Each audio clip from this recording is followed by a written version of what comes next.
Hey Libra, welcome to your December 2019 reading from our cosmic card to yours. Thanks for tuning in. If you are new here, welcome, and if you are a subscriber, welcome back. Gosh, December 2019, this is it. I'm ready to go. This is the end of a decade, the end of a month, the end of the year. It all comes down to this, Libra. It all comes down to this. So, we have some moon dates for you. What are the moon dates? Do you remember? December 12th is the full moon. Oh, yeah. 12/12. 12/12. And December 26th is the new moon. Solar eclipse new moon. That's right. Solar eclipse new moon. So that makes it extra powerful and meaningful. As if December 2019 wasn't going to be legit enough. So what we're going to do is we're going to look at the divine feminine and the divine masculine energy, which everyone has both. The divine feminine is your intuitive knowledge. The divine masculine is your intuitive action. And we'll look at the work, and then we'll look at the awareness of it, and then the union of the two energies. So to start, we have you are seeing things accurately. So your divine feminine knowledge wants you to know that your intuition, your perception, when you're in alignment with that sacred knowledge, is right. Yeah, I feel like just trust your gut and follow your heart and your intuition. Here you have, what is that? Is it a hawk? A hawk. Right? So when you think about a hawk gives a different perception of things. Perspective. A perspective of things. It sees things at a higher level. And so you're being asked, your divine feminine would like for you to look at a higher level so that you can see things accurately instead of looking at things with like face value. Yeah, I agree. And masculine is father, husband, brother, son. So I feel when we get this card in the masculine energy that perhaps there is some healing that needs to occur with one of these roles, whether you're the father, husband, brother, or son, or with one of these. Maybe you need to be a little more vulnerable with them or with yourself and open the lines of communication a little bit more. Yeah, and I think blending the two together, you know, the way you look at either your role as father, husband, brother, son, or your relationship with father, husband, brother, son needs a bit of a tweak. A little bit of a tune is the work that you're being asked to do. So let's look a little bit deeper into that. Oh. So yeah, we've got the devil card, and when the devil comes out, this highlights some fears or some limiting beliefs or, you know, things that just aren't necessarily real, but they appear to be real. Yeah, so Did you want to add to that? yeah, maybe it's any negative thoughts that are associated with this role, father, husband, brother, or son, that you have with one of those or being one of those. So it could just be a negative energy attached to those. Like maybe there's a I don't know what the word I'm looking for is. A strain in the relationship. There could be a strain. There could be like a perception that you don't understand.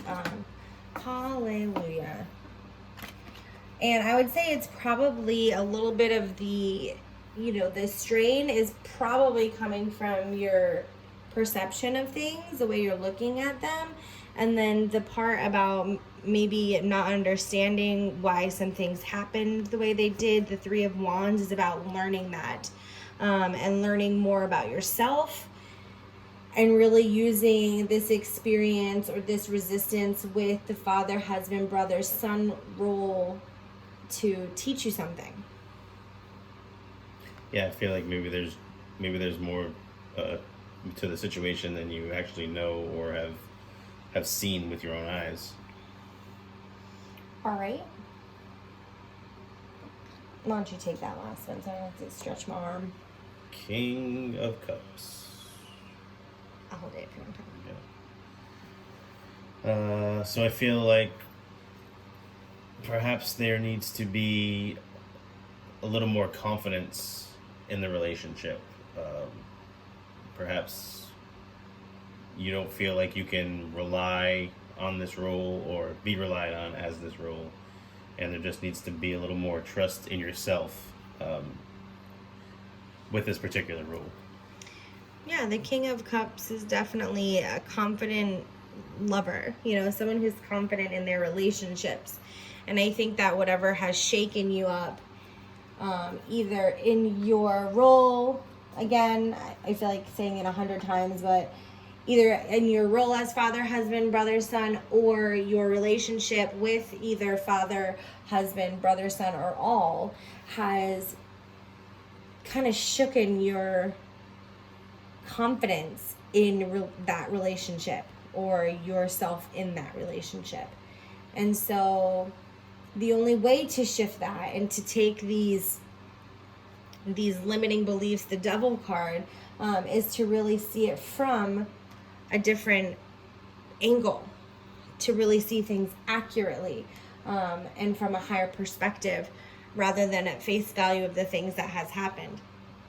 So let's see what this awareness brings, because it seems like a lot of work to do still in December here so that you can move forward into a new year with a new perspective. And so we have listen, and when we think listen, we think of listening with your, intuitive ears of your divine knowledge. Yeah, but I think it goes beyond that, even to listen with your heart and your soul to get to the real root of the issues. So when you're in your experiences with people, in your everyday, in your everyday life too, I know that spirit will sometimes make things louder for me to hear, and it's like, oh, I hear that as a message, even though that person is trying to be really, normal and just have a conversation. Or even if you're at a grocery store and someone says something and it hits you loud, the things that you're hearing, or a song or a name, if it feels like it means something to you, it does. And I feel like it's really teaching you about your intuition. All right, masculine awareness, persistence. So I feel like, so there's that. That's actually not, I know we have a lot of glare, but that's actually not a glare. That is actually the third eye. So I do feel like whatever steps you take towards mending the relationship with the role of father, husband, brother, son, I feel like you just have to continuously work at it and keep the lines of communication open and be not only persistent about it, but consistent and just continuously, like I said, just keep working on it. Yeah. So deeper into that, we have the Sun, which is a very positive card. That's good awareness.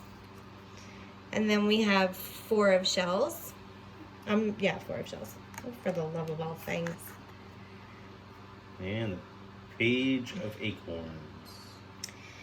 And so what I feel like this awareness brings is that as you look at your perception and your relationship with father, husband, brother, son, and how it relates in your life and where your challenges and resistance are with those roles, as you start to listen to the signs around you and see the signs around you and listen to your heart and all of those things and continue to just take steps that are in alignment with you, it's going to feel better. Vitality is on this card. That's the life force. You're going to feel like there's a second chance at life, or, the sun. I mean, we live in Florida, so yeah. When I see the sun, I think of, warm places and yeah. And I feel like just focusing on the positive aspects of the relationship with the father, husband, brother, or son will lead you to a rebirth of this relationship, and also learning new things about one another that you didn't even realize before. And I think that blends all three cards together really nicely, actually, because, you know, the Four of Shells is about this new, coming to a new understanding of things, and the Acorns is about, like, exploration, like the little monkeys there or whatever. Like, they're curious, you know, and they want to learn things, and they want to know more and do more, and they get into things. So I feel like there's some healing that's going to happen that's going to really allow for you to explore your true self and your nature. Yeah. So what the feminine needs from you, so it says forgiving and learning, but it's upside down. So I'll keep it upside down over there to remember that it was upside down. But for the feminine, it's like forgive yourself what you didn't know before you knew it, before you experienced it. And it's like, of course, we all like experience things, and I would have known that this was going to happen, I might have done things differently. And that's just a debilitating way to think. You know, like, you can't think that way. All you can think about is things happened the way they happened, and what can I learn from it? And so maybe you learn to love deeper, or love more recklessly, or live more fearlessly, or I don't know what it is specifically that you're going to learn. But I feel like the card needs to say forgive as you learn. Yeah, because as you learn, you can forgive, and you can realize that everyone is just doing their best. All right, the masculine healing. Let go of control issues. Doesn't really get more clear than that. I feel like these situations with this particular role, you've been trying to control, almost kind of like a stronghold. It's like a power struggle. I feel like it doesn't need to be that in order for there to be harmony. Yeah. Yeah, so I think that as December comes around for you, there's going to be a lot of healing and forgiveness. And forgiveness of yourself and forgiveness of others. And as you continue to forgive and recognize that everyone is doing the best that they can from the level that they're at, the more you can do that, the more weight is going to be just lifted off of you, and you'll be able to feel that second chance. Sometimes goodbye is a second chance. And there's a reason we call it a new year. You can let go of all the stuff that happened in the past and just start over, start fresh. Yeah, so if you're interested in looking at your 2020 and you'd like us to take a peek at your cards for the whole year, you can check our description below for our email and shoot us an email, and we'll set that up. That wasn't a below. That was kind of like this is below. You went across. You're like below. Somewhere over there. Yep. You can shoot us an email, and we'll do that for you. And then, stay tuned for 2020 and all the videos that we have to offer. We wish you all the very best. Cheers to the New Year's. Take care.